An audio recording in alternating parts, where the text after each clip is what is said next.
Have you ever wondered why, despite always being available to help, you often feel a sense of dissatisfaction or feel exploited? What if we told you that the problem might lie in how your kindness is seen and perceived by others? Today we're talking about a very special topic, reserved for you, that could really change the way you see the world. Kindness is a virtue admired and sought after in our society. But there's a dark side that we rarely consider, and that can have negative impacts on our lives. In today's hectic world, where everyone seems to be fighting for their own survival, being excessively kind can sometimes turn into a vulnerability. In this video, we will explore together this lesser-known aspect of kindness. We will show you how to recognize the signs of excessive benevolence and how to prevent it from ruining your life. Get ready to discover strategies to balance your innate goodness with the necessary assertiveness that will protect you in this world. It's important that you watch this video until the end, because you will discover exactly how to protect your kindness so that it doesn't become a trap.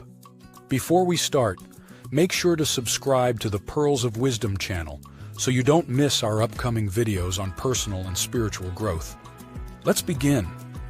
Take a moment to reflect. Has kindness ever negatively affected your relationships and self-esteem?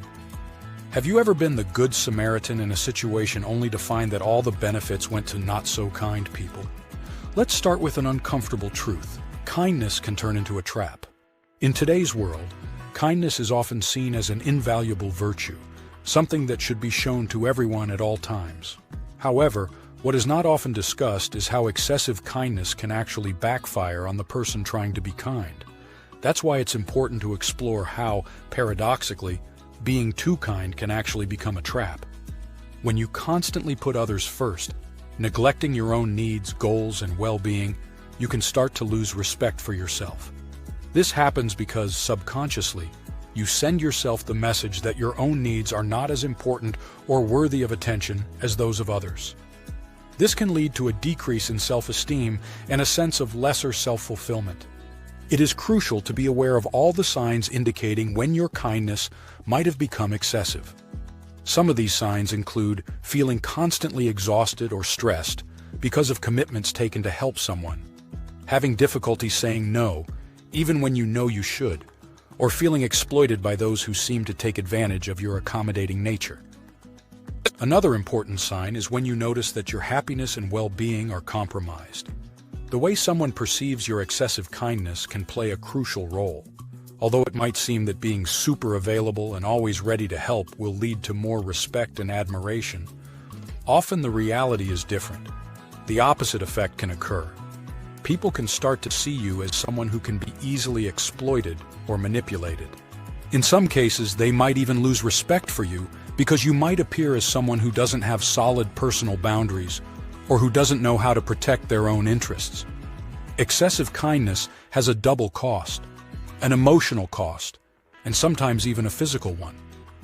This quality, although fundamental and highly appreciated by some, can have significant repercussions on the individual who practices it without clear limits or boundaries.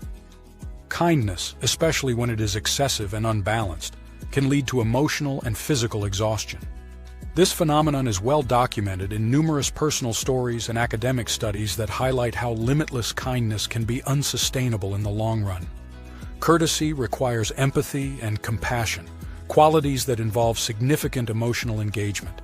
Extremely kind people often deeply empathize with others' problems and strive to alleviate the pain and difficulties of others. This continuous emotional engagement can lead to what is called compassion fatigue. This condition is often observed in healthcare and social work professionals like nurses, doctors, and social workers, but it can affect anyone who intensely dedicates themselves to others. Besides the emotional burden, kindness can also have a physical cost.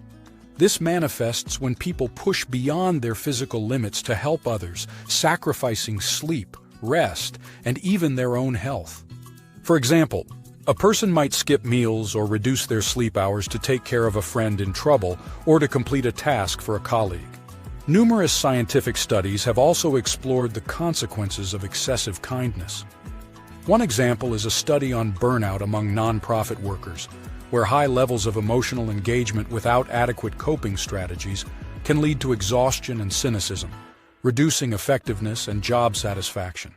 Additionally, there are countless anecdotes of people who, after years of dedication to others, find themselves exhausted and demotivated because they feel their commitment has not been adequately recognized or appreciated. For these reasons, it is crucial that those who practice kindness learn to balance it with their own well-being. This means learning to recognize one's limits and to establish healthy boundaries. Being kind should not mean completely sacrificing your own health, happiness, or life. Instead, it is essential to find a balance where you can support someone in need while maintaining your physical and emotional integrity. Learning to say no or to delegate some responsibilities can be an important step in this direction. Integrating generosity with self-care is thus essential for a healthy and fulfilling life. Including recharging activities like relaxation, hobbies, and quality time with friends and family in your routine can help maintain this vital balance. As you may have guessed, one of the most difficult but necessary steps to protect your energy is therefore learning to say no. This is one of the most crucial skills for maintaining your mental and physical health, especially for those who tend to be excessively accommodating. The ability to refuse requests or commitments can help protect your energy and prevent burnout. However, many people are afraid to say no for fear of damaging their relationships or appearing selfish. But how do you learn to say no? Here are some techniques and phrases that can help you refuse respectfully but firmly while ensuring the maintenance of healthy relationships. Before we reveal everything, if you want to better understand in which situations to use these techniques, watch our video, Always Say No to These 9 Types of People. The link is in the description. Let's continue. Technique 1. Assess your realistic availability. Before responding to a request, honestly consider if you have the time, energy, and resources to handle it. This helps you make choices based on the reality of your capabilities rather than the pressure to please others. Technique 2. Use clear and direct phrases. Statements like, "I can't commit at the moment," or "I have too many commitments right now," can help you communicate that your decision is final. Technique 3. Offer a brief explanation. You are not obligated to provide a detailed justification, but sometimes a brief explanation can help the other person understand your position, reducing the chance that they feel personally rejected. Technique 4. Propose an alternative. When possible, offer an alternative that doesn't compromise your well-being. For example, suggest someone else who might be more available. Here are also some phrases to say no. Phrase 1. I appreciate that you thought of me, but I can't commit right now.